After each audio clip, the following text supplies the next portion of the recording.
Në Shkodër u zhvilluan sot aktivitetet përkujtimore në kuadër të ditës së çlirimit të vendit. Në ceremoninë festive morën pjesë autoritete vendore, përfaqësues të institucioneve si dhe veteranë të luftës antifashiste nacional çlirimtare, të cilët nderuan sakrificën dhe kontributin e brezave që luftuan për lirinë e Shqipërisë. Me vendosjen e kurorave pranë memorialeve dhe me një program simbolik, Shkodra rikujtoi rëndësinë historike të kësaj dite, duke kthyer qytetin në një hapësirë respekti dhe mirënjohje për ata që dhanë gjithçka për atë dheun. Çlirimin e Shkodrës u çlirua gjithë Shqipëria. Muj Ulqinaku mbeti simbol i qendresës antifashiste dhe i heroizmit të popullit shqiptar, jo vetëm në Shqipëri, por edhe në shkallë Europe. Heroike kanë qenë dhe luftimet e Shkodrës, në Kosovë, në Maltëzi, deri në Vishegrad, ku mbetën dëshmor qindra partizan, kurse lufta për çlirimin e Shkodrës do të shënonte çlirimin e Shqipërisë.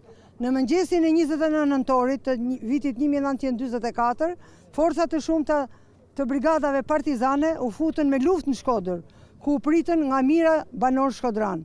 Janë të shumta dëshmitë që vërtetojnë se nazistët e lanë qytetin ton pas mesnatës të 28 nëntorit në orët e para të 29 nëntorit të vitit 1944.